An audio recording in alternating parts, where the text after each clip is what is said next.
నమస్తే, welcome to Q News. నేను మీ మధు. మిత్రులారా అందరికీ గుడ్ మార్నింగ్.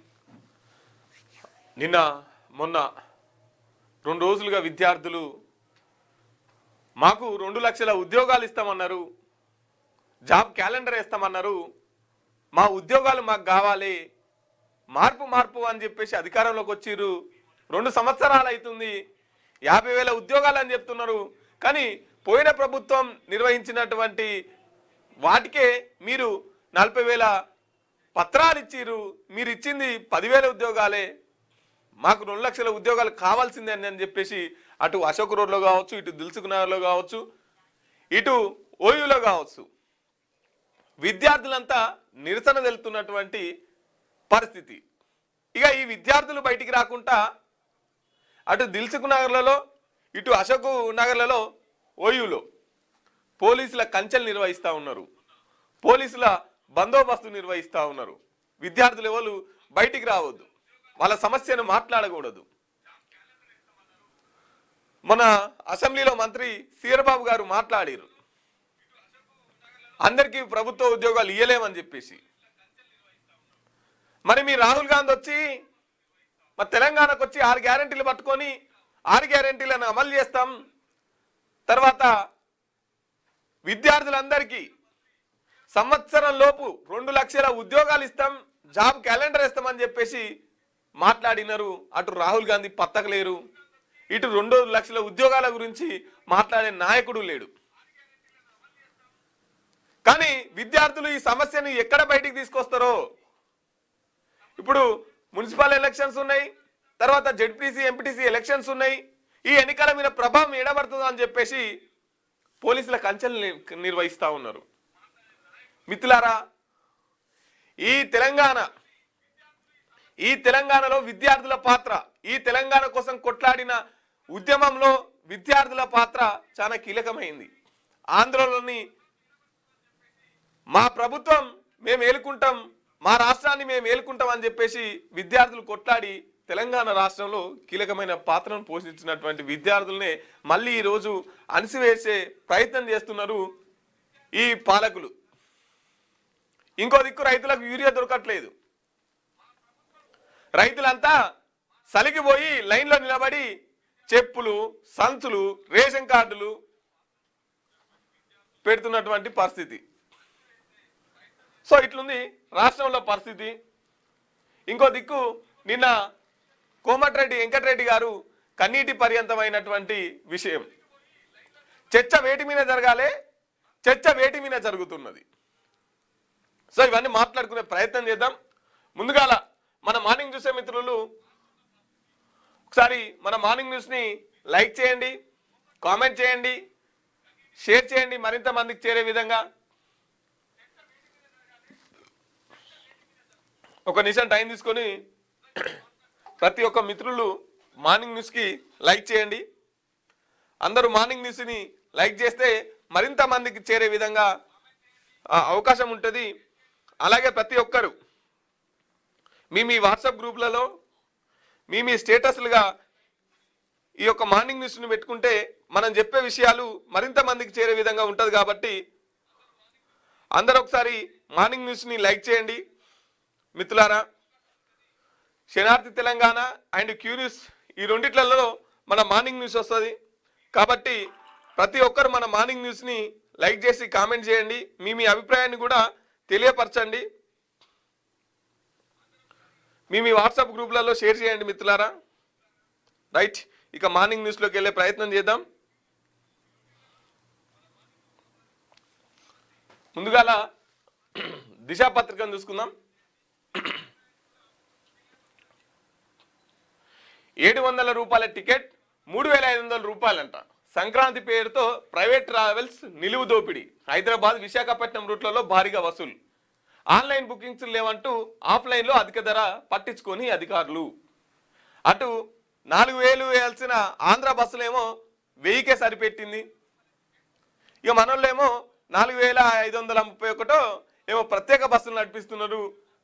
అయినా కూడా సరిపోయినటువంటి పరిస్థితి. ఇక గాలి వచ్చినప్పుడే తూర్పాల పట్టాలి కాబట్టి గాలి వచ్చినప్పుడే తూర్పాల పట్టాలన్నట్టు ప్రైవేట్ వాహన వ్యక్తులు ప్రైవేట్ వాహనదారులు ఎంత 700 టికెట్ ఉంటే 3500 రూపాయలకు అమ్ముతున్నారట ఆఫ్లైన్లో. ఇక ఎక్కుతారు ఇప్పుడు, ఎందుకంటే అవసరం కదా. కాబట్టి 3500 రూపాయలు ప్రయాణికుల మీద ఎంత భారం పడుతుంది చూడండి. ఈ ప్రభుత్వాలు చక్కగా నడవక, ప్రభుత్వాలు చక్కగా బస్సులు వేస్తే ఇగో ఇంత నష్టం ప్రయాణికులకు జరగకపో. ఎప్పుడు సమయం వస్తుందా అని చూస్తారు గవర్నమెంట్ వాళ్ళు, అప్పుడు చేతులు ఎత్తేస్తారు. ఇక దొరికింది సంద అని చెప్పేసి ప్రైవేట్ వాళ్ళు ఇట్లా పిండుతుంటారు. ఇగో సేమ్ ఇప్పుడు సంక్రాంతి పేరిట హైదరాబాద్ టు విశాఖపట్నం, ఎక్కువ ఆంధ్ర ప్రాంత ప్రజలు హైదరాబాద్లో ఎక్కువగా ఉంటారు కాబట్టి ఆంధ్ర ప్రాంత మళ్ళీ పండగకి ఆంధ్ర ప్రాంతానికి వెళ్ళాలి కాబట్టి ఇక అటు ఆంధ్ర ప్రైవేటు వ్యక్తులు వాహనదారులు, తర్వాత తెలంగాణ ప్రైవేట్ వాహనదారులు ఇష్టం వచ్చినట్టు రేట్లు తీసుకొని వాళ్ళని తరలిస్తున్నటువంటి పరిస్థితి. పోక్సో పేరుతో పగ తీర్చుకుంటున్నారు. ఈ చట్టం దుర్వినియోగం పెరిగిపోయింది. అందులో రోమియో జూలియట్ క్లాస్గా చేర్చాలి. ఈ విషయాన్ని కేంద్రం పరిశీలించాలి. టీనేజ్ ప్రేమికులను కాపాడాలి సుప్రీంకోర్టు. ఒకసారి చదువుదాం. పోక్సో కేసు కూడా దుర్వినియోగం అవుతుందట. ఒకప్పుడు 490 ITI కేసు వేస్తే ఇంటి లాగా మొత్తం తీసుకుపోయి జైలు వేసేది. తర్వాత ఇప్పుడు భర్తను కూడా పట్టించుకోనటువంటి పరిస్థితి. 11 పేపరే కదా. సో అట్లనే ఈ పోక్సో యాక్ట్ కూడా దుర్వినియోగం అవుతుందట. దానికి సంబంధించి ఒకసారి చూద్దాం. అట్లనే కొన్ని రోజుల కింద ఏంది ఈ SC ST యాక్ట్ కూడా దుర్వినియోగం అవుతుందని చెప్పేసి మాట్లాడినారు. ఇక ఇప్పుడు అందులోనే ఈ పోక్సో యాక్ట్ కూడా చేరిందంట.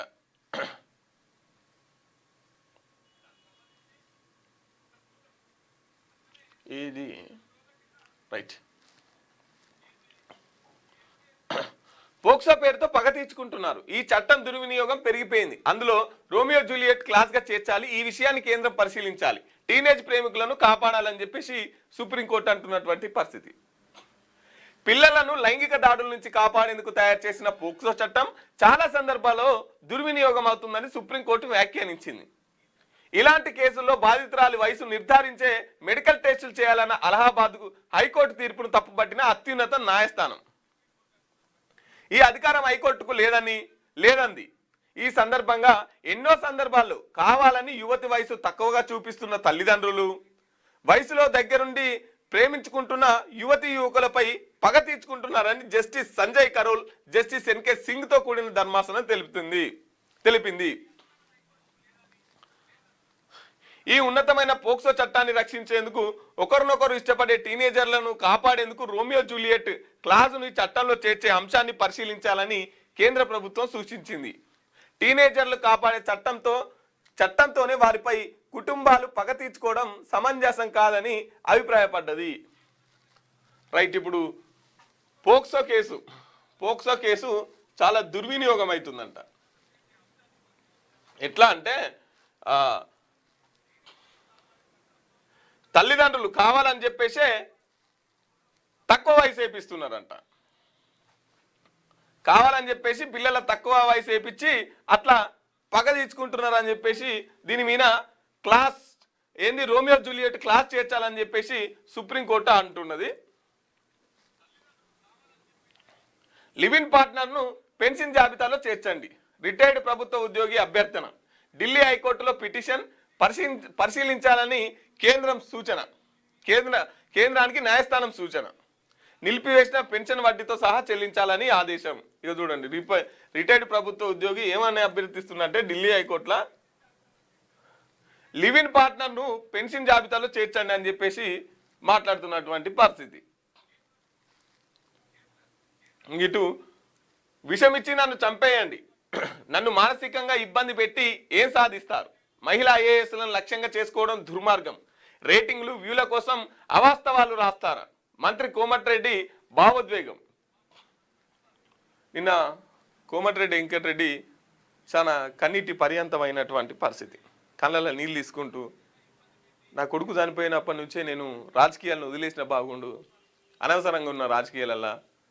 సరే, రాజకీయ నాయకుల కంటే విమర్శలు, స్వయం విమర్శలు ఇవన్నీ సహజం. కానీ ఐఏఎస్ మహిళా ఉన్నతాధికారులను కూడా వీటిలోకి లాగడం చాలా దుర్మార్గమైన చర్య అని చెప్పేసి మీ లైకుల కోసం, వ్యూల కోసం ఇటువంటి వార్తలు రాయడం సమంజసం కాదని చెప్పేసి కోమటిరెడ్డి వెంకటరెడ్డి గారు మాట్లాడుతున్నటువంటి పరిస్థితి. మిత్రులారా, గత ప్రభుత్వం బీఆర్ఎస్ ప్రభుత్వం ఏదైతుందో అప్పుడు కాంగ్రెస్ వాళ్ళు కూడా చాలా కలెక్టర్ల విషయంలో కావచ్చు, అప్పుడు కేసీఆర్ కూడా కలెక్టర్కి సంబంధించి మాట్లాడి ఆ కలెక్టర్తో కేసు పెట్టించి దాని ఖర్చులు కూడా ప్రభుత్వమే భరిస్తుందని చెప్పినటువంటి పరిస్థితి ఆ కలెక్టర్ ఎవరో కూడా అందరికీ తెలుసు. తర్వాత కేటీఆర్ గురించి మాట్లాడుతూ ఆయనే రకుల్ రావ్ అని చెప్పేసి చాలా సందర్భాల్లో కాంగ్రెస్ వాళ్ళు మాట్లాడినటువంటి పరిస్థితి. అంటే ఏదైనా మన దాకా వస్తే కానీ అర్థమవుతుంది. సో అట్లా వెంకటరెడ్డి గారు నిన్న చాలా భావోద్వేగానికి గురయ్యారు. నేను వాస్తవంగా ఒకటి చెప్పాలనుకుంటున్నా, చర్చ దేని మీద జరగాలి, చర్చ దేని మీద జరుగుతుంది. దేశంలో నిరుద్యోగం పెరిగిపోయింది, పేదరికం పెరిగిపోతుంది, అంటరానితనం అట్లనే ఉన్నది. మనిషి దినదినం అట్టడుగుకు వెళ్ళిపోతున్నాడు. వీటిపైన చర్చ జరగాలి. కానీ మహిళల బట్టలపైన, అక్రమ సంబంధాలపైన వీటి మీద చర్చ జరుగుతున్నది. ఒక నెల రోజుల నుంచి చూస్తున్నాం, ఒక ప్రధాన శాటిలైట్ ఛానల్ ఏమని వార్త వేసిరంటే, సీఎంఓల సచివాలయంలో ఒక షాడో సీఎం ఉన్నది, ఆమెకు ప్రోటోకాల్ ఉన్నది. ఆ సీఎం ఆమె ఎట్లా చెప్తే అధికారులు సంబంధిత వాళ్ళు ఆ పనులు అట్లా చేస్తున్నారు. ఎందుకంటే ఆమె సీఎంకు చాలా దగ్గరి సాన్నిధ్యం ఉన్న మనిషి కాబట్టి ఆమె షాడో సీఎం అని చెప్పేసి ఒక ప్రధాన మీడియాలో వచ్చినటువంటి పరిస్థితి. తర్వాత 4 రోజుల కింద నల్గొండ జిల్లాలో 2 మహిళా కలెక్టర్లు బదిలీ అయినారు. అట్లా కాంగ్రెస్ వచ్చిన తర్వాత 2 సంవత్సరాలలో 4 బదిలీ అయినారు. 4 బదిలీ అయితే ఈ 2 కలెక్టర్లు మొన్న రీసెంట్గా ఎవరైతే బదిలీ అయ్యారో 4 రోజుల కింద, వారికి కారణం మంత్రుల వేధింపులే. మంత్రులు వేధిస్తున్నారు, కలెక్టర్లను పని చేసుకొని ఇస్తలేరని చెప్పేసి ఇంకో వార్తలలో రావడం. దాన్ని సోషల్ మీడియాలలో, యూట్యూబ్ ఛానళ్ళల్లో అటు వాళ్ళ ఫోటో ఇటు వీళ్ళ ఫోటో కొంచెం ఫేస్ బ్లర్ చేసి కొన్ని మీడియాలలోనైతే ఓపెన్గా యూట్యూబ్ ఛానళ్ళల్లో పేర్లు కూడా చెప్పేసిరు, పలానా మంత్రి అని చెప్పేసి. మరి ఆ వీడియోలన్నీ ఎందుకు ప్రైవేట్లోకి వెళ్ళినాయి? నిజంగా మీ దగ్గర ఆధారాలు ఉంటే అవి అట్లనే ఉండాలి కదా. నిజంగా వీళ్ళు ప్రభుత్వ కార్యాలయాల్లో ప్రజల పనులను పట్టించుకోకుండా వీళ్ళ పర్సనల్ జీవితాలను ఇట్లా చేస్తున్నారు అనుకున్నప్పుడు దాన్ని ఖండిద్దాం, ఖచ్చితంగా ప్రజల ముందు నిలబెడదాం. కానీ మీ లైక్ల కోసం, మీ వ్యూల కోసం వ్యక్తుల జీవితాల మీద ఇటువంటి రాయడం, ఇటువంటి వార్తలు వేయడం సరికాదు. ఎందుకంటే పొలిటికల్ జీవితం వేరు, పర్సనల్ జీవితం వేరు. ఎంత పొలిటికల్ నాయకులు కన్నా కూడా వారికి కూడా కొంత పర్సనల్ జీవితం అనేది ఉంటుంది.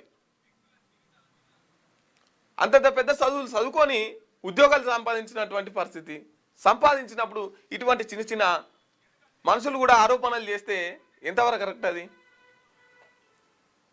కాబట్టి మిత్రులారా, నేను చెప్పేది ఒకటే, మీ దగ్గర సరైన సాక్ష్యాలు ఆధారాలు ఏమైనా ఉంటే బయట పెట్టండి, అప్పుడు ప్రజలు తీర్పు చెప్తారు. కానీ మీ లైక్ల కోసం, వ్యూల కోసం కొంచెం ఫోటో ఎత్తాడు, సేమ్ ఇదంతా ఇట్నే ఉంటుంది, గీడ కొద్దిగా అంత బ్లర్ చేస్తారు, ఓ మంత్రి నల్గొండ అని చెప్పేసి ఇస్తారు. కొన్ని అయితే మాకు వ్యూస్ రావాలని చెప్పేసి పేరు కూడా మొత్తం దగ్గర నుంచి ఇట్లా చూసినట్టే, దగ్గర నుంచి చెవెట్టి తిన్నట్టే, పలానా కాడ గిట్లా, పలానా కాడ గిది చెప్పేసి మాట్లాడతారు. ముఖ్యమంత్రి గారు బైక్ వేసుకొని అర్ధరాత్రి ఓ మహిళ ఇంటికి పోతుండట. మరి ఎవరు ఆ మహిళ, ఎప్పుడు చూసిరు, ఎవరు చూసిరు? ఇటువంటి వార్తలు అంటే నేనేమంటున్నా అంటే ఇటువంటి వార్తలు రావడం వల్ల అసలైన వార్త కనుమరుగయ్యే అవకాశం ఉన్నది.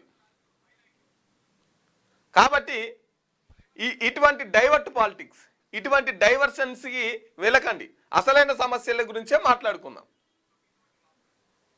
నిజంగా ప్రభుత్వ కార్యాలయాల్లో ఇటువంటి పనులు చేస్తే ప్రజల ముంగట నిలబెడదాం. ఇక నిన్న పాపం చాలా ఇంత విషమిచ్చి చంపూరిగా నన్ను మీకు పగ తీరకపోతే కానీ ఇట్లా రాయకురు అని చెప్పేసి మంత్రి గారు మాట్లాడినటువంటి పరిస్థితి. ఇక నిన్న కలెక్టర్ల సంఘం కూడా ఓ ఛానల్కి లెటర్ పంపింది.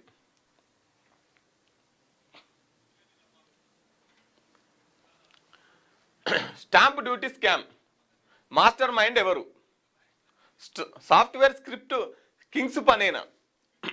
మీ సేవా నిర్వాహకుడితో సాధ్యమేనా? తహసీల్దార్ ఫిర్యాదుతో కేసు నమోదు, దర్యాప్తు. తెర వెనుక సహకరించింది ఎవరు? మీ సేవా ఆపరేటర్లలో విస్తృత చర్చ. సాఫ్ట్వేర్ దిద్దుబాటు చర్యలు చేపట్టిన ప్రభుత్వం. జనగామలో వెలుగులోకి కుంభకోణం. జనగామ జిల్లాలో వెలుగు చూసిన స్టాంప్ డ్యూటీ స్కామ్ రాష్ట్ర వ్యాప్తంగా సంచలనం సృష్టించింది. మాన్యువల్గా ఉన్న కాలంలోనూ చోటు చేసుకుని రీతిలో ఈ స్కామ్లో జరుగుతుండడం అసలు ఎలా సాధ్యమైందంటూ పెద్ద ఎత్తున చర్చ జరుగుతున్నది. అయితే ఇది ఏడాది ఒక్క మీ సేవ కేంద్రంలో నిర్వాహకుడి వల్ల సాధ్యమేనా? తెర వెనక ఇంకెవరైనా ఉన్నారా? సాఫ్ట్వేర్ స్క్రిప్టింగ్ కింగ్స్ పనేనా అనే అనుమానాలు వ్యక్తమవుతున్నాయి. అయితే విషయం తెలిసి ఉన్నతాధికారులు సైతం అవక్కయ్యారు. ఇలాంటి దోపిడీకి అవకాశం లేకుండా ఉండేందుకు దిద్దుబాటు చర్యలకు శ్రీకారం చుట్టారు. ధరణి పోర్టల్కు ముందు వ్యవసాయ భూముల రిజిస్ట్రేషన్ కూడా సబ్ రిజిస్టర్ కార్యాలయంలోనే జరిగేవి. అంతకు ముందు పూర్తి స్థాయిలో స్టాంప్ పేపర్ల మీద సేల్ డీడ్ వ్యవహారాన్ని ఫిజికల్గా నడిపారు. ఆ తర్వాత డాక్యుమెంట్లు స్కాన్ చేసుకున్నారు. ఇగో డాక్యుమెంట్లు, తర్వాత అప్లికేషన్ నెంబరు, చెల్లించాల్సిన డబ్బులు, చెల్లించిన డబ్బులు వ్యత్యాసం. ఈవిడ మొత్తం క్లియర్గా డాక్యుమెంట్తో సహా వేసి పెట్టినటువంటి పరిస్థితి. ఒకసారి 7 పేపర్ చదువుదాం, మొత్తం చదివితే మనకు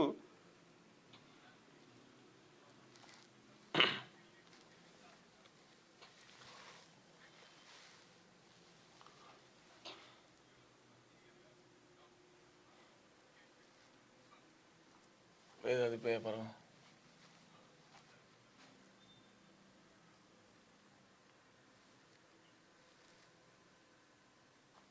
రైట్. తర్వాతే కొనుగోలుదారుడికి ఇచ్చేవారు. ఇప్పుడంతా ఆన్లైన్లోనే నడిపిస్తున్నారు. అయితే భూభారతి పోర్టల్ను అడ్డం పెట్టుకొని భారీ కుంభకోణానికి తెరతీశారు. భూముల రిజిస్ట్రేషన్, ప్రభుత్వం నిర్దేశించిన మార్కెట్ విలువ ఆధారంగా చెల్లించాల్సిన స్టాంప్ డ్యూటీ, రిజిస్ట్రేషన్ చలాన్ మొత్తాన్ని చెల్లించలేదు. అతి తక్కువ మొత్తాన్ని చలాన్ రూపంలో చెల్లించి ప్రాసెస్ చేయించాడు. భూముల యజమానుల నుంచి మాత్రం స్టాంప్ డ్యూటీ, రిజిస్ట్రేషన్ ఫీజు మొత్తాన్ని వసూలు చేసి ఖజానాకు మాత్రం తక్కువగా జమ చేశారు. ఫోర్జరీ పత్రాలు సృష్టించి సేల్ డీడ్ చేయించారు. యాడిట్ చేస్తుండగా అతి తక్కువ చలాన్లు కనిపించడంతో ఈ విషయం బయటపడింది. ఒకే రోజు 10 మంది చలాన్లకు చెందిన 8,55,577 రూపాయలు మింగిర్రు. ప్రాథమిక పరిశీలన తర్వాత జనగామ జిల్లా మండల తహసీల్దార్ ఇంద్రపల్లి హుసేన్ పోలీసులకు ఫిర్యాదు చేయగా దర్యాప్తు చేపడుతున్నారు. భూభారతి రిజిస్ట్రేషన్ అక్రమాలపై పోలీసుల విచారణ కొనసాగుతున్నది. మరోవైపు లోకాయుక్త కూడా సుమోటోగా ఈ కేసును నమోదు చేసింది. సమగ్ర నివేదిక ఇవ్వాలని సంబంధిత శాఖలను ఆదేశించింది. రాష్ట్ర ప్రభుత్వ ప్రధాన కార్యదర్శి, CCLA స్టాంప్ అండ్ రిజిస్టర్ శాఖ కమిషనర్, IG మీసేవ కమిషనర్, జనగామ జిల్లా రిజిస్ట్రార్లకు లోకాయుక్త నుంచి ఆదేశాలు అందాయి. ఇప్పుడు థర్డ్ పార్టీ అప్లికేషన్ సాయంతో చలాన్ అమౌంట్ ఎడిట్ చేస్తున్న కేటగాళ్లపై యాక్షన్ సురువైంది. యాదాద్రికి చెందిన ఇంటర్నెట్ సెంటర్ నిర్వాహకుడు చలాన్లు ఎడిట్ చేసి పేమెంట్ చేసినట్టు గుర్తించారు. ఇక చూడుని విషయం ఏంటంటే, రైతులు ఎవరైతే భూమి అమ్ముతలు కొనుగోళ్ళు ఉంటారో వాళ్ళ దగ్గర బరాబరి తీసుకుంటారు. కానీ చూపించేది మాత్రం చాలా తక్కువ. 100 రూపాయలు తీసుకొని ఇక్కడ 30 రూపాయలు చూపిస్తున్నటువంటి పరిస్థితి. మరి మిగతా డబ్బంతా ఏమైంది అని డౌట్ వచ్చినప్పుడు తీగలాగితే డొంకంతా కదిలింది. ఇంకో ఇట్లా కోట్ల రూపాయల స్కామ్. ఇప్పుడు భూభారతిలో అదే ఉండే, ఇంత ముందుకున్న ధరణిలో అదే ఉండే. ఇగో ఇట్లా స్కామ్లు జరుగుతున్నాయి ఇంట్లో. నేను డాక్టర్ని, సామాజిక వైద్యుడిగా సోషల్ డిసీజ్కి చికిత్స చేస్తా అని చెప్పేసి ముఖ్యమంత్రి అంటున్నారు. మీరు డాక్టరే సార్, మీరు డాక్టరే. నిరంతరం నేర్చుకోవడమే అతిపెద్ద విజయ రహస్యం. I'm not a doctor but I'm a doctor. I'm a social doctor. I have to address social disease అని సీఎం రేవంత్ రెడ్డి అన్నారు.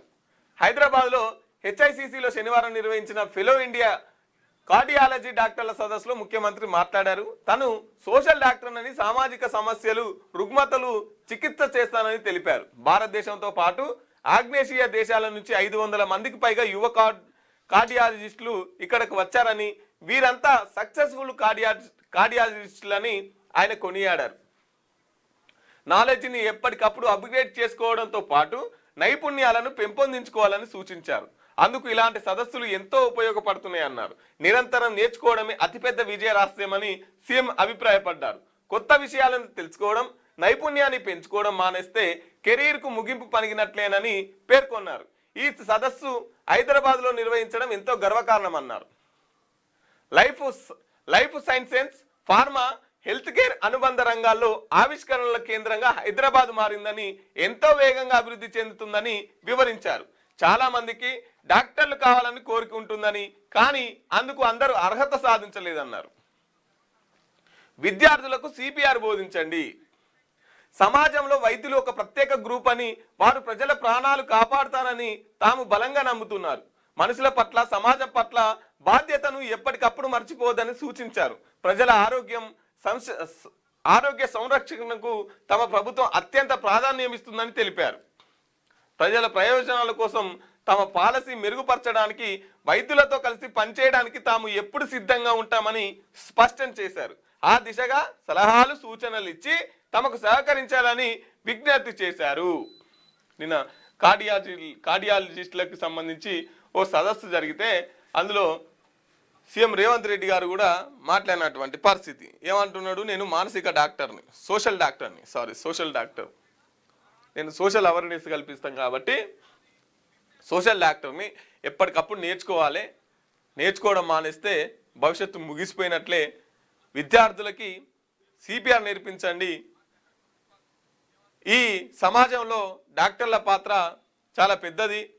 ఇప్పటికి ప్రాణాలు కాపాడేటోళ్ళ లెక్కనే కొలుస్తారు కాబట్టి వాళ్ళను ప్రజల నమ్మకాన్ని పోగొట్టుకోవద్దని చెప్పేసి నిన్న ముఖ్యమంత్రి గారు కార్డియాలజిస్టు సదస్సులో మాట్లాడుతున్నటువంటి పరిస్థితి. ఇక నేను కూడా సామాజిక వైద్యుడిని, సోషల్ డిసీజ్కి చికిత్స చేస్తానని చెప్పేసి మాట్లాడుతున్నటువంటి పరిస్థితి. చలాన్ల స్కామ్పై లోకాయుక్త సీరియస్. భూభారతి అక్రమాలను సుమోటోగా కేసు, సిఎస్ సహా ఆయా కమిషనర్లకు నోటీసులు. బెంగాల్ సీఎంపై చర్యలు తీసుకోండి. సుప్రీంకోర్టును ఆశ్రయించిన ఈడీ తమ దర్యాప్తునకు ఆటంకం కలిగించారని పిటిషన్, సిబిఐ విచారణ జరిపించాలని విజ్ఞప్తి. కేవీఎట్ పిటిషన్లు దాఖలు చేసిన పశ్చిమ బెంగాల్ ప్రభుత్వం. ఇక మొన్న ఈడీ దాడులు చేసింది కదా, దాడులు చేస్తే మాకు సంబంధించిన పార్టీకి సంబంధించినటువంటి డాక్యుమెంట్లు ఎత్తుకపోనికే అమిత్ షా ఈడీని పంపించిండని, రాబోయే ఎన్నికలు ఉన్నాయి కదా, ఆ ఎన్నికలలో ఏ పార్టీని ఏ అభ్యర్థిని నిలబెడతామనే దాంట్లో పూర్తి డేటా ఉన్నది. సో ఆ ఫైల్ ఈడీ వాళ్ళు తీసుకుపోయారు, అలా మాదంతా సమాచారం ఉంది, ఇది కావాలనే అమిత్ షా పంపించిండని చెప్పేసి మమతా బెనర్జీ గారు అక్కడ రైడ్ జరుగుతున్న సమయంలో వాళ్ళ ఇంటికి వెళ్ళి అడ్డుకోవడం జరిగింది. తర్వాత పెద్ద ఎత్తున నిరసనలు తెలపడం జరిగింది. తర్వాత వీరి ఈడీ పైన కూడా కోర్టుకు వెళ్ళడం జరిగింది. ఇక ఈడీ కూడా ఈ ముఖ్యమంత్రి పైన సుప్రీంకోర్టులో పిటిషన్ దాఖలు చేసినటువంటి పరిస్థితి. నక్సలైట్లను చంపితే నక్సలిజం పోదు. స్వాతంత్ర పోరాటంలో కమ్యూనిస్టు పార్టీలది కీలక పాత్ర. దున్నేవాడికి భూమి నినాదం వచ్చింది మా పార్టీ వల్లే. CPI control commissioner chairman K Narayana. ఇక నక్సలైట్లను చంపితే నక్సలిజం బోదు అని చెప్పేసి మాట్లాడుతున్నారు. ఎవరు? సిపిఐ కంట్రోల్ కమిషన్ చైర్మన్ అంట నారాయణ గారు. దున్నేవాడికి భూమి నినాదం మా పార్టీ వాళ్ళే వచ్చింది. నినాదం వచ్చింది కానీ దున్నేవాడికి భూమి రాలేదు. నినాదం అయితే వచ్చింది. సర్వేలతో అభ్యర్థుల ఎంపిక. మున్సిపల్ ఎన్నికల్లో కాంగ్రెస్ బీఆర్ఎస్ వ్యూహాలు. ఒక్కో స్థానం నుంచి సుమారు 5 పేర్లతో లిస్ట్. ఎవరికి అనుకూలంగా వస్తే వారికే టికెట్లు.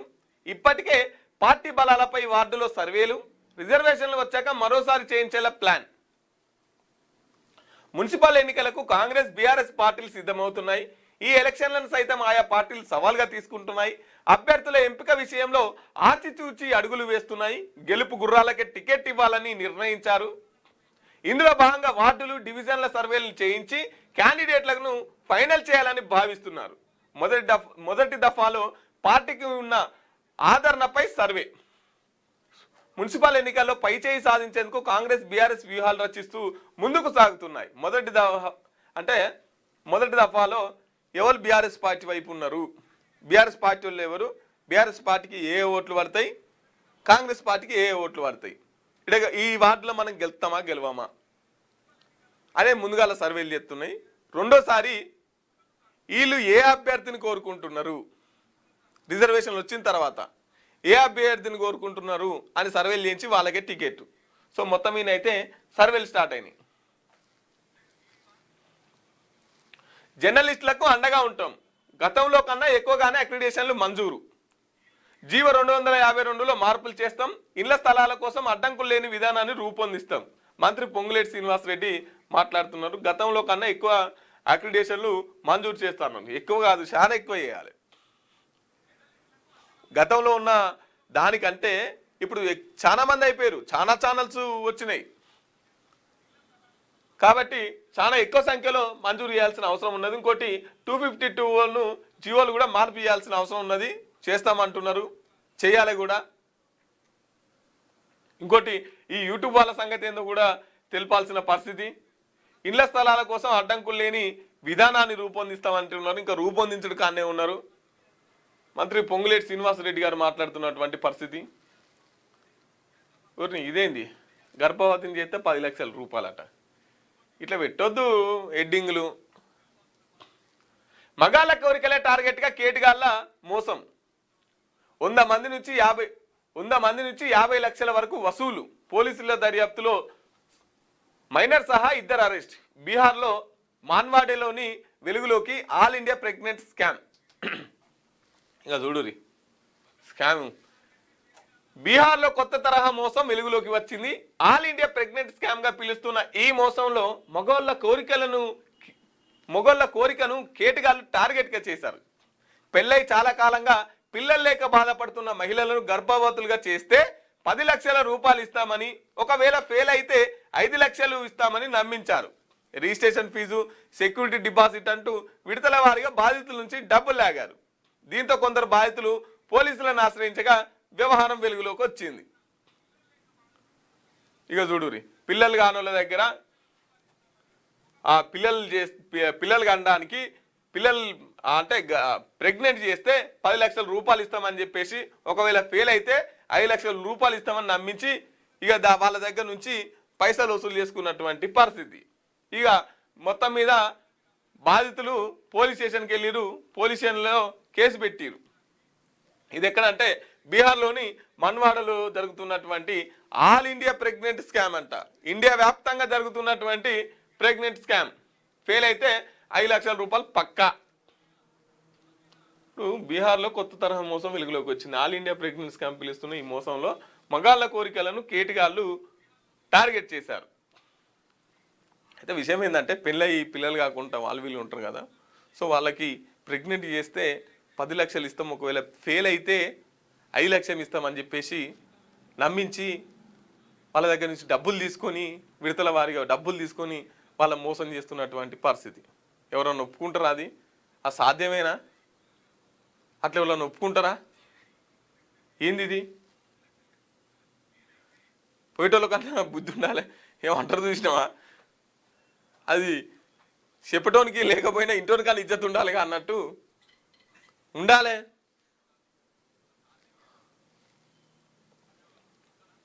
గిట్లా గిట్లా ప్రెగ్నెన్సీలో కూడా స్కాములు చేస్తున్నారు. ఇక దేంట్లో స్కామ్లు ఏది చెప్పు, అన్నిట్ల స్కామ్లే, అన్నిట్ల స్కామ్లే, మొత్తం స్కామ్లతో నడుస్తున్నది. ఏడ ఏడ దేని మీద స్కామ్ చేయాలి, ఎట్లా స్కామ్ చేయాలని చెప్పేసి ఆలోచిస్తారు. కాబట్టి బడి వాళ్ళంతా ముందు అన్నారం సుందిళ్లకు రిపేర్లు, ఆ తర్వాత మేడిగడ్డకు మరమ్మతులు, 3 బ్యారేజీలకు మరోసారి టెస్టులు, డిజైన్ల రూపకల్పనకు ముందుకొచ్చిన 3 కన్సల్టెన్సీలు, 1-2 రోజులనే ఫైనల్ చేయనున్న సర్కార్, టెస్టుల సర్వే కోసం ముందుకొచ్చిన ఎల్ఎన్టీ. ఇంకా సుందిల్లా అన్నారంకు రిపేర్లు చేస్తానికి ముందుకొచ్చిందట. ఆ తర్వాతే మేడిగడ్డ బ్యారేజ్లకు ఒక్కొక్కటి చేస్తానికి ఇప్పుడు వీళ్ళు కాదా చేయాల్సింది, ఎందుకంటే కంపెనీ టెండర్ వీళ్ళే పట్టుకురు కాబట్టి వీళ్ళే రిపేర్ చేయాల్సిన అవసరం ఉంటుంది. ఇక వీళ్ళు చేస్తలేరని చెప్పేసి కోర్టు దాకా వెళ్ళిరు. సో ఇప్పుడు మళ్ళీ ఎల్ఎన్టీ వాళ్ళు దిగొచ్చి చిన్నగా ముందుగాల అన్నారం, తర్వాత సుందిల్లా, తర్వాత మేడిగడ్డ వీటిని రిపేర్ చేస్తామని చెప్పేసి ఒప్పుకున్నటువంటి పరిస్థితి.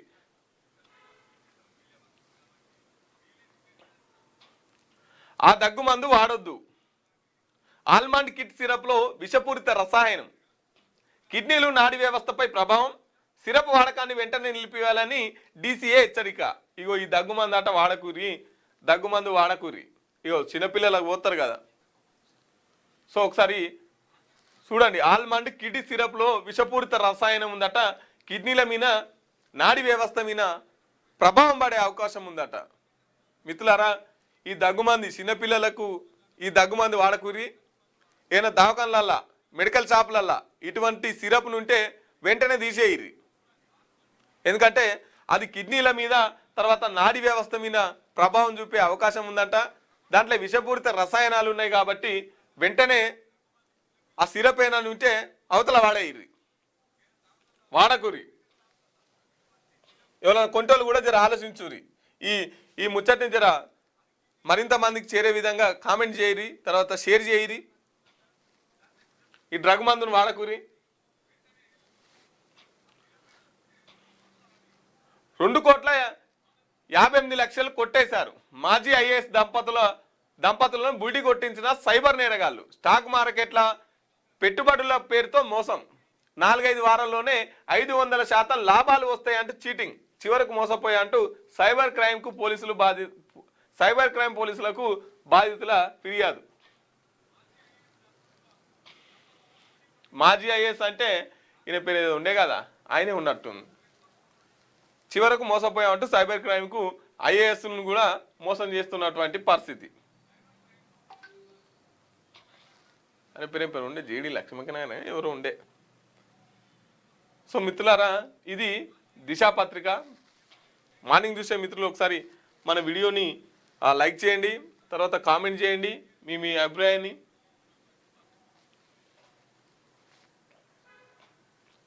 రైట్, ఒకసారి వెలుగు దినపత్రిక చూసుకుందాం. గ్రీన్లాండ్ మాదే, ఎప్పటికైనా కలిపేసుకుంటామంటూ ట్రంప్. ఈజీ పద్ధతిలో పని కాకుంటే కఠిన మార్గంలోనైనా తీసుకుంటాం. గ్రీన్లాండ్ ప్రజలకు ఇష్టమున్నా లేకున్నా విలీనం తప్పదు. మేము స్వాధీనం చేసుకుంటే ఆ పనిని రష్యా లేదా చేసుకోకుంటే ఆ పనిని రష్యా లేదా చైనా చేస్తాయి. అవి తమ పొరుగు దేశాలు కావడం ఇష్టం లేదన్న యుఎస్ ప్రెసిడెంట్. పుతిన్ను ఎత్తుకురావాల్సిన అవసరం లేదని కామెంటు. పుతిన్ను నువ్వు ఎత్తుకురావాల్సిన అవసరం లేదు కదా, నేను అడుగు పెట్టనియరు అక్కడ. కానీ సో గ్రీన్లాండ్ కూడా మాదే అని చెప్పేసి మాట్లాడుతున్నారు ట్రంప్. ఇక భారతదేశం కూడా రేపు మాదే అంటాడు. ఇక మిగతా అన్ని దేశాలు కూడా మాయే అంటారు. సరిపోతలేదు, ఎంత తిన్నా కూడా ఆకలి తీరట్లేదు. కాబట్టి ఇక కావాలని చెప్పేసి వెనుకట కుంభకర్ణుడు కూడా ఆయన ఉండే కదా, అగో అట్లా మొత్తం అన్ని తినటానికి ఉన్నారు. అమ్మితే డైరెక్ట్ అమెరికాకే అమ్మాలి, కొంటే అమెరికా నుంచే కొనాలి. కానీ వేరే 2 దేశాలు ఎగుమతులు దిగుమతులు చేసుకోవద్దు వీళ్ళ దృష్టిలో. గిట్లా సుక్కలు చూపిస్తున్నాడు ట్రంప్ గారు.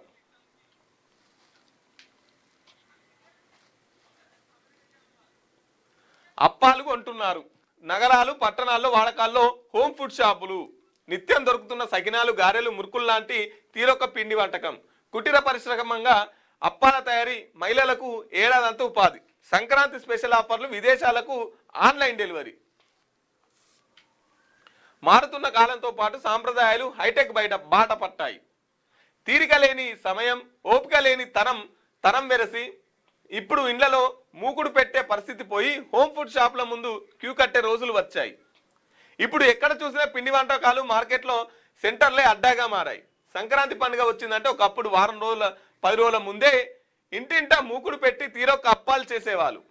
పిండి పట్టించుకోరావడానికి దగ్గర నుంచి సకినాలు చుట్టడం, గారెలు, అరిసెలు ఒత్తడం, మురుకులు, బూందీ లడ్డూలు, గరిసెలు లాంటివి చేయడం, వాటిని కాల్చడం, ఇలా 4-5 రోజుల పాటు అప్పాలు చేసుడు కానే ఉండేది. పాపం ఇక వీళ్ళదైతే బాధ కాదు, అమలక్కల్ది. అటు ఇంటి పని చేయాలి, ఇటు ఈ పిండి వంటల పని చేయాలి. ఇక పిండి లైన్ల కాడ ఇంత లైన్ ఉండేది పిండి పట్టించి కాడ. ఇప్పుడు ఆ గిర్నీలే కానొత్తలేవు. ఊళ్ళే 3-4 గిర్నీలు ఉంటే ఆడ ఒక 2 రోజుల ముందు పెట్టి వచ్చేది బాకీటు. అది పిండి పట్టిస్తానికి సంవత్సరానికి ఒకసారి. ఇక తెలంగాణలో అయితే ఎక్కువ దసరాకి చేసుకునేది, ఇక ఆంధ్రాలో అయితే సంక్రాంతికి చేసుకుంటారు. కానీ ఇప్పుడు అవి లేవు. మార్కెట్కి పోవాలి, తెచ్చుకోవాలి. ఇక మార్కెట్ లేకునే పరిస్థితిలో ఉంటే ఇక మార్కెట్కి ఓడు కూడా బద్ధకం అయ్యింది అనుకో, ఆన్లైన్లో ఆర్డర్ పెట్టుకోవాలి. ఇక నీ మురుకులొత్తుడు ఎక్కడిది, నీ అప్పాలు చేసుడు ఎక్కడిది, పిండి పట్టించుకున్నాడు ఎక్కడిది, ఆయిల్ పోసుడు ఎక్కడిది, మూకుడు పెట్టుడు ఎక్కడిది. పోవాలి గంట సేపట్ల తయారై ఇంటికి వస్తాయి. ఇదైతే 4-5 రోజుల ప్రాసెస్ ఆయే. ఇట్లా ఈ తయారు చేసేటోళ్లకు ఏడాదంతా ఉపాధి. చూడు ఎంత అంటే సంస్కృతి, సాంప్రదాయాలు మొత్తం ఎంత కమర్షియల్ అయిపోతున్నాయో చూడుర్రి. ఇట్లా అప్పాలు కూడా ఆన్లైన్లో అమ్మకాలు పెడుతున్నారు. ఆ ఎస్ఐ రివాల్వర్ ఇక్కడ అంబర్పేట పాత SI Bhanuprakash Reddy service revolver missing. వ్యవహారంగా మిస్టరీ మారింది. లాడ్జిలో మర్చిపోయానని ఒకసారి, బస్సులో పోయిందని మరోసారి చెప్పుకుంటూ వచ్చిన భానుప్రకాష్ చివరికి గుర్తులేదు, తెలియదు, అధికారులను ముప్పు తిప్పలు పెడుతున్నట్టు తెలిపింది. ఇక ఈ ఎస్ఐ గారి నిర్వాహకం మామూలుగా లేదు. ఏడ మర్చిపోయిండో ఈయనకే గుర్తుకొత్తలే ఆట. ఒకసారి లాడ్జ్లో పెట్టినట్టున్నట్టు, ఒకసారి బస్ స్టాండ్లో పెట్టినట్టున్నట. మరి అది ఏమైనా పిపరమెట్ అనుకుండా, లేకపోతే అదేమన్నా చాక్లెట్ అనుకుండా, ఏమనుకుంటో అర్థమవుతలేదు.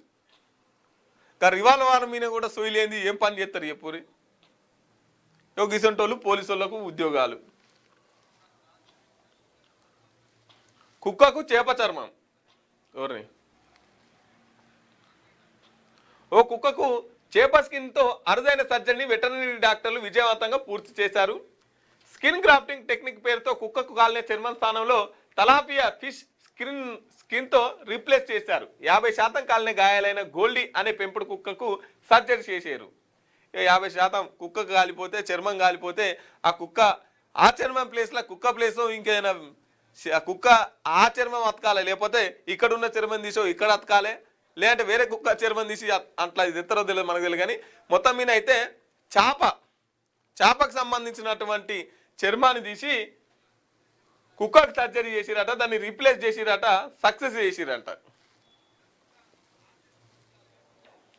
సోరకాయ జ్యూస్ చేదుగా ఉంటే తాగొద్దు, ఆరోగ్యానికి మంచిదని సోరకాయ జ్యూస్ చేసుకొని తాగుతున్నారా? అయితే జాగ్రత్తగా ఉండాలి. ఎందుకంటే చేదుగా ఉన్న ఆనంకాయ జ్యూస్ తాగి ఇటీవల ఢిల్లీలో ఒకరు, యూపీలో 2 చనిపోయారు. సో జాగ్రత్తగా ఉండరు మిత్రులాల. ఒకవేళ సోరకాయ జ్యూసు తాగుతారు కదా, సోరకాయ జ్యూసు చేసుకొని మరి పొద్దుగా లేచి తాగుతుంటారు. ఇక వాళ్ళు జర షేదుగా అనిపిస్తే ఆ జ్యూస్ తాగకూరి, ఎందుకంటే ఆ షేదుగా ఉన్న జ్యూస్ తాగితే చచ్చిపోతున్నారంట. మరి పైలంగుండూరు సుమా.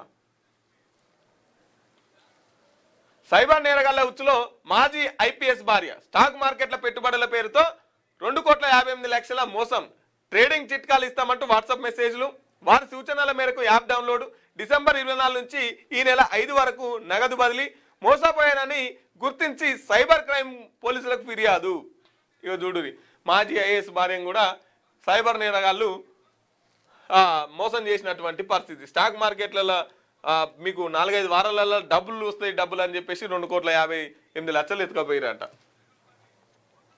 3,000 కోట్ల భూమిని కాపాడిన హైడ్రా, 15 ఎకరాల ప్రభుత్వ భూమి స్వాధీనం, ఆక్రమణలు తొలగించి చుట్టూ ఫెన్సింగ్. హైదరాబాద్ మియాపూర్లో భారీ ఆపరేషన్. 3,000 కోట్ల రూపాయల భూమిని హైడ్రా కాపాడిందట. భూభారతి మేడకు ధరణి ఉచ్చు. 4 ఏళ్ల పాటు ధరణి ఆడిట్ చేయని ఫలితం 50 కోట్ల స్కామ్కు ఊతం. సాంకేతిక లోపాలను ఆసరగా చేసుకొని ఇంటర్నెట్ మీసేవ నిర్వాహకులు డాక్యుమెంటల్ రైటర్ల చేతివాటం. ఖజానాకు చేరాల్సిన రిజిస్ట్రేషన్ ఛార్జీలు సొంత ఖజానాలోకి. దాదాపు 4,000 లావాదేవీలపై అనుమానాలు. ఇందులో 3,000కు పైగా ధరణిలోనే జనగామ ఘటనతో రంగంలోకి ఎస్ఐసి. పూర్తి అమౌంట్ కట్టాక ప్రాసెస్ జరిగేలా భూభారతిలో మార్పులు. రెవెన్యూ అధికారుల పాత్రపైన అనుమానాలు. సీఎం సీరియస్, ఎంక్వైరీ చేయాలని కలెక్టర్లకు ఆదేశాలు. గత ప్రభుత్వ హయాంలో తీసుకున్న ధరణి పోర్టల్ నిర్వహణలో వైఫల్యాలు కొత్తగా వచ్చిన భూభారతి కోపముస్తున్నాయి. భూముల రిజిస్ట్రేషన్ కోసం ఏర్పాటు చేసిన ఆన్లైన్ విధానంలో సాంకేతిక లోపాలను ఆసరగా చేసుకొని అక్రమాలు సాగించిన చలానా మాయాజాలం తాజాగా వెలుగులోకి వచ్చింది. గత 4 ఏళ్ల ధరణి పోర్టల్ ఆడిట్ నిర్వహించకపోవడంతో దాదాపు 50 కోట్ల మేర ప్రభుత్వ ఆదాయానికి గనిపడినట్లు తెలుస్తున్నది. ఇక భూభారతి ఉచ్చు ధరణి మేడకంట. రైట్. ట్రిపుల్ ఆర్ ఐఐఎంకు సహకరించండి. తెలంగాణ ప్రాజెక్టులకు ఆర్థిక సాయం చేయండి. కేంద్ర ప్రభుత్వాన్ని డిప్యూటీ సీఎం వినతి అడుగుతున్నాడు.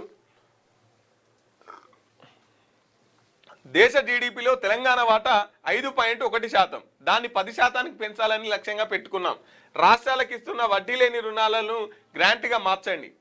విద్య, ఆరోగ్య రంగాల కోసం సేకరించే వనరులను FIRBM పరిమితం నుంచి మినహాయించాలని రిక్వెస్ట్.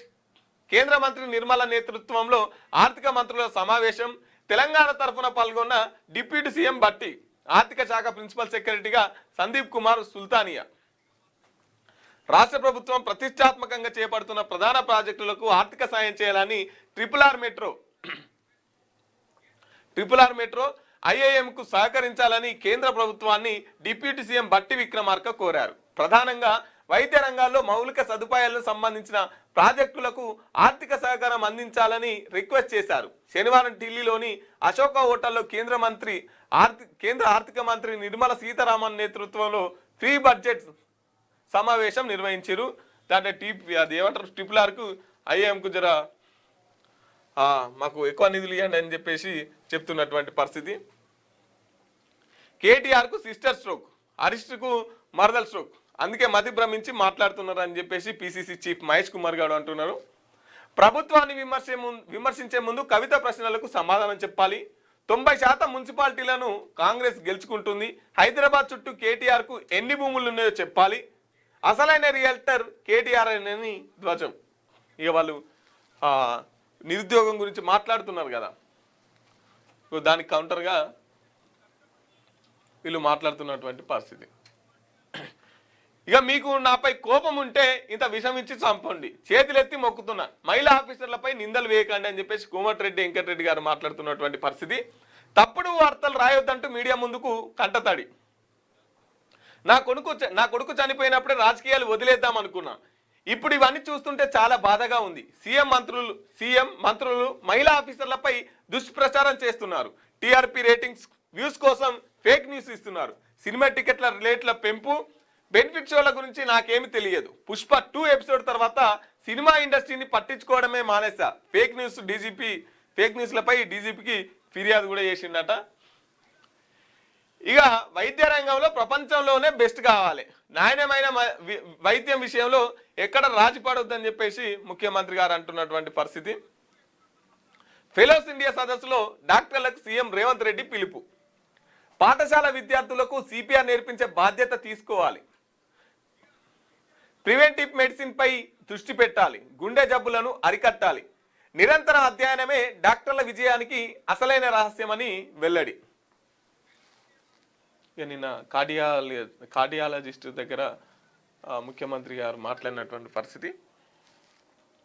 మేడారం జాతరపై కేంద్రం సైలెంట్. 20 రోజుల్లో జాతర షురు. 150 కోట్లు ఇవ్వాలని కేంద్రానికి రాష్ట్ర ప్రభుత్వం ప్రపోజల్. ట్రైబల్ శాఖ నడిపిన ప్రతిపాదనలకు ఇప్పటి వరకు నో రెస్పాన్స్. 2024లో జాతరకు 3.14 కోట్లు మాత్రమే ఇచ్చిన కేంద్రం ఈసారి 300 కోట్లు స్టేట్ ఫండ్స్ తో మేడారంలో అభివృద్ధి పనులు. దక్షిణ భారతదేశ కుంభమేళగా ప్రసిద్ధి చెందిన మేడారం జాతరపై కేంద్రం సైలెంట్ గా ఉన్నది. 150 కోట్ల ఫండ్స్ ఇవ్వాలని రాష్ట్ర ప్రభుత్వం ప్రతిపాదనలు పంపినా ఇప్పటి వరకు స్పందన లేదు. మరో 20 రోజుల్లో మేడారం జాతర ప్రారంభం కానుండగా నిధులు ఇస్తారో ఇయ్యరో అనే దానిపై కనీసం స్పష్టత కరువైంది. ఈ నెల 28 నుంచి 31 వరకు మేడారం జాతర జరగనున్నది. దీనికి దేశంలో వివిధ రాష్ట్రాల నుంచి 2 కోట్ల మంది రానున్నట్లు అధికారులు అంచనా వేస్తున్నారు. ఈ జాతర కోసం రాష్ట్ర ప్రభుత్వం సుమారు 300 కోట్లతో గత 3 నెలల నుంచి వేగంగా పనులు చేస్తున్నది. ఈసారి మరి పోయినసారి అన్న 2024లో అన్న 3.14 కోట్లు 3 కోట్ల 14 లక్షలు ఇచ్చారు. ఈసారి ఆయనతో కూడా ఇద్దరు అయ్యారో తెలియదు. మరి ఈసారి 300 కోట్లతోని పనులు చేపించే కేంద్రం సైలెంట్గా ఉందంట. అప్పాలు కొంటున్నారు. రైట్. సంక్రాంతి పండుగకు జనం సొంతూరు బాట పట్టారు. దాంతో హైదరాబాద్ నుంచి పల్లెలకు వెళ్లే రహదారులన్నీ వాహనాలతో కిక్కిరిసిపోతున్నాయి. హైదరాబాద్ విజయవాడ రహదారి వైపు పతంగి టోల్ ప్లాజా వద్ద శనివారం ఇలా భారీగా ట్రాఫిక్ జామ్ ఏర్పడింది. ఇంకెక్కువ అవుతుంది. మిత్రులారా, ఇది వెలుగు దిన పత్రిక. రైట్. ఒకసారి మార్నింగ్ చూసే మిత్రులు మన వీడియోని లైక్ చేయండి. మరింత మందికి చేరే విధంగా కామెంట్ చేయండి మిత్రులారా, లైక్ చేయండి. రైట్. ఇక ఇవి ప్రధాన వార్తాపత్రికలు వచ్చినటువంటి ప్రధాన వార్తా విశేషాలు మిత్రులారా. రేపు వచ్చే మార్నింగ్ ఎపిసోడ్లో మళ్ళీ కలుసుకుందాం. అప్పటిదాకా చూస్తూనే ఉండండి క్యూ న్యూస్. Thank you.